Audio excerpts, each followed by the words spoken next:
welcome to another reading review episode of the podcast. Prince here.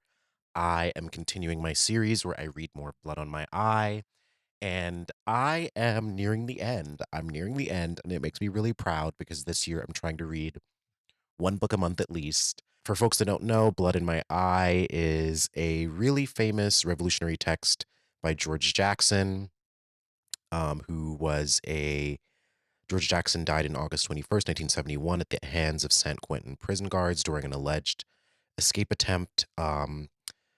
George Jackson was an ardent revolutionary. He wrote a lot while he was incarcerated and really influenced a lot of our theories and ideas around political violence, especially around that time, because about a year or so before this text came out, he also published Soledad Brother, The Prison Writings of George Jackson, earned him a lot of acclaim. But I want to concentrate on a few different texts or a few different quotes. I want to concentrate on a few different quotes that I've been reading. I want to kind of unpack a few different things that I've been reading in the text that have really kind of honestly, there's this one quote that I was reading earlier and it fucking blew my mind because it really brings me back again and again to the question or the assumption that I've heard a lot of people say since the news about Trump's second presidency came out. It's like the left is losing, we're unorganized, we're losing, we're losing. And he actually addresses this in a couple of different ways in here. And I mean, I think there are a few different points. There is a section in the book called What to Do When the Revolution Fails. And I think that's a really good kind of starting point for folks that are really kind of confused or struggling on how to assess what has happened.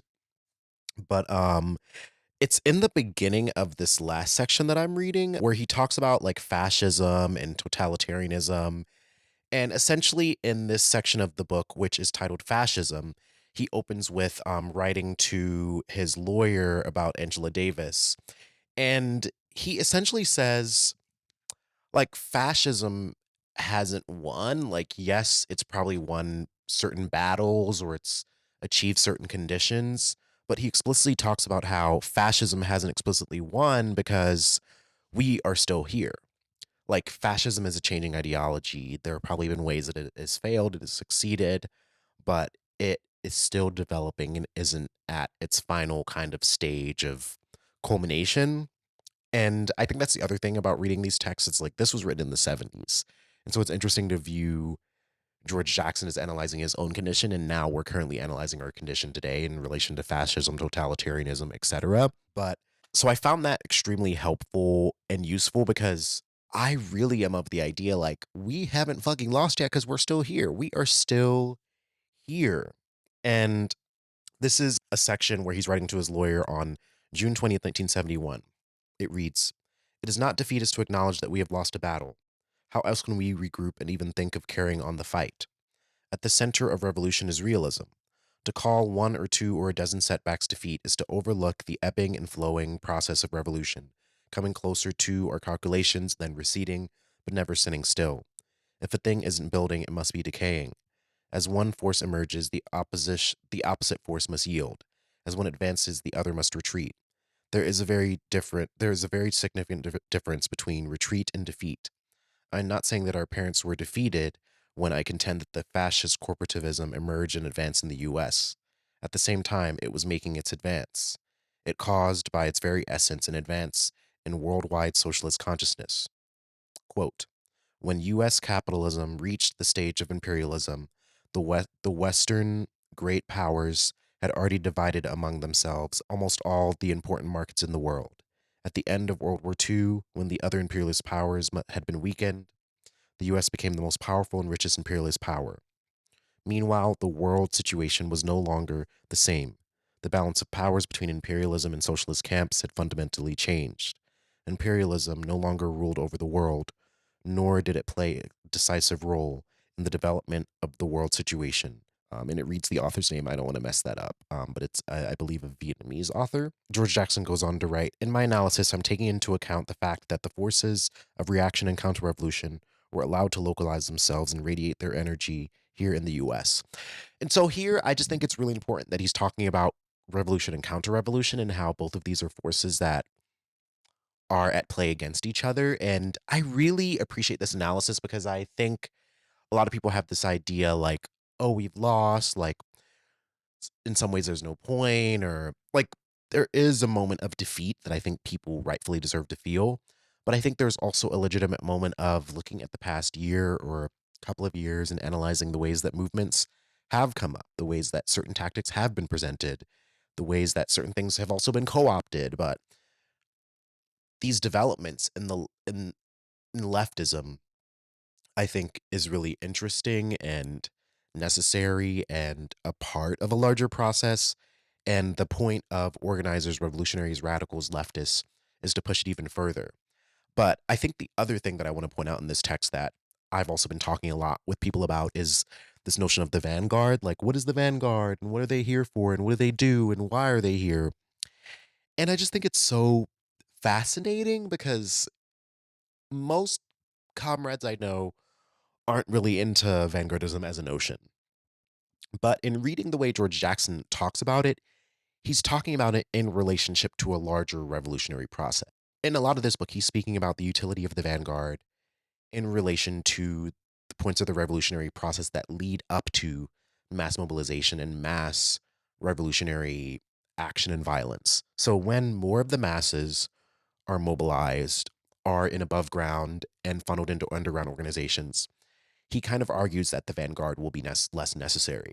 But in the periods of time where most people are kind of won over by the comforts of empire, where the state has the most resources and power, he kind of talks about the vanguard as a select group of revolutionaries who are really committed, who are tied ideologically, who have the ability to go underground, who commit various acts of political and revolutionary violence, and how it's necessary for the vanguard to commit those acts to kind of go into hiding, go underground, and how repression is then something that happens after these moments of revolutionary violence. And that repression is what awakens more of the masses towards the truth of what the state can do.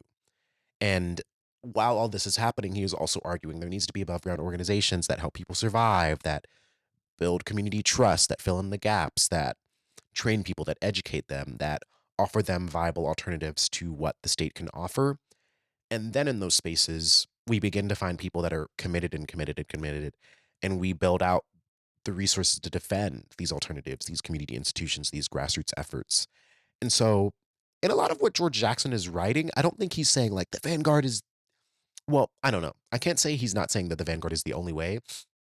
I think he is arguing a lot of this book about the necessity of the vanguard. And I want to read another section that I just read, and it really fucking got me. Like this one, I love when you're reading something and you're like, this is what I needed to read today. Like, or you're reading something and it crystallizes something that you have thought about for so long, but you didn't necessarily know how to say. And so here it is. Quote, this is on page 150. Quote, believe, fight, obey, end quote. State protected industries, mainly in munitions and shipbuilding. Italy extended her power facilities and opened new marginal agricultural land for its new slaves, new educational facilities and new educators. Out of 1,250 university professors, only 12 refused to take academic oaths of loyalty to the regime in 1931. And just for reference, this is talking about Mussolini's Italy. Okay, I'll continue. Taken altogether, reforms turned out to be extreme reaction. The government of 1870 had seized the Papal States. The regime brought back the old religion. In 1929, in spite of the unrewarding experience of World War I, the regime was allowed to make war again in Africa, in Europe. This marked the third phase of fascism, in power and secure. He goes on to read, the point here is that fascism emerged out of weakness in the pre-existing economic arrangement and in the old left, and the weakness must be assigned to the vanguard, not the people. The People's Party failed to direct the masses properly with positive suppression of their class enemies, and their goons. Mussolini was able to proclaim that fascism held the only solution to the people's problems by default. Fascism, the new arrangement, the rearrangement, the strengthening and reforming of the laissez-faire competitive capitalism, was anti-socialist from its inception. It attempted to conceal the reality of class struggle by disguising itself as a new solution to the national problems, by deifying the interests of the whole state, which turned out to be the interests only of the state's ruling class. Fascism is always a response to a threat to the establishment. Any anti-establishment actions taken by the strictly political arm of a forming fascist arrangement are simply attempts to centralize or upstage the capitalist industrial sector, either to establish it as in Spain or modernize it, as in those cases where marginal productive interests are absorbed or destroyed by the arrangement. And there's another part of this book that talked about how in some other okay, and this talks about how in 1919 when socialism was kind of rising up, I believe in Italy, it talks about how at one point it reads on page 149, it says in spite of the fact of the socialists won 156 seats in the chamber in the elections of 1919, over 50% more than the next largest political party, the Catholic Popular Party, and won majorities in the councils of 2,202 communes in 26 provinces. There were 8,507 communes in 69 provinces in the general administration elections of the following year. In spite of the fact that the Socialist General Confederacy of Labor had grown from 300,000 members before the World War I to almost 2.5 million in 1920, the socialists still seemed powerless to solve the nation's economic problems with the promised revolution. In 1920, the Socialist Party seized control of the nation's steel manufacturing plants, but incredibly returned them to the private interests. Several accounts claim that the workers couldn't run the plants, but if the makers of steel can't make steel, question mark. Obviously, it was a problem of direction and management in the Vanguard Party. So even here, I think it's interesting because he's arguing that the Vanguard Party are kind of like the group of people that help steer this revolutionary transitionary process into something that is more collective in terms of how we operate economically. And I don't know if I necessarily agree on a hierarchical level. Like, that's why I identify as mainly an anarchist. Like, I want revolution without all these extreme forms of hierarchy. But to what he's speaking to, the vanguard, I have always kind of thought of the question of like, if the masses aren't ready for certain political acts to happen, should organizers and revolutionaries be beholden to what might scare or not scare or worry the public? I think there's an interesting question there because look at Dr. King. Look at any revolutionary moment where things were done to push the barometer of what the public believed should be possible. And I also think it's interesting when he says the point here is that fascism emerged out of a weakness in the pre-existing economic arrangement in the old left. And what I read that as is like if I'm looking at the US now, the economic arrangements right now are that everything costs so much. We have so much disinformation. We have so much stimuli through social media that there are so many new and emerging forms of the American dream. There's the content creator, the streamer, the political pundit, the fucking, I don't fucking know. I think there's these new iterations of the American dream that some of them are also fed by the manosphere or fucked up ideologies or supremacist notions. Like, why are there entire spaces on the internet that are culturally incentivized to denigrate other populations of people and those people can get rich off of it? And so I think the economic arrangements of modern America are really telling people like there is no American dream, or if there is one, it's you being lauded after, famous, appreciated by many, able to lie and be charismatic and to be fawned over. And this kind of fanfare that I think we see in the internet, our relationship to the internet, our relationship to the parasocial world, and how so much of this parasocial buy-in with our current media landscape, it covers up a lot because if you are a fan of someone, and I mean this even in like the content creation sense, but I also mean it on a political sense, like fans of Trump, fans of the ultra right, fans of the alternate right, there is a kind of synchronicity in terms of the social and economic relationships that I'm seeing. Like, genius doesn't mean genius, it means the ability to attain wealth.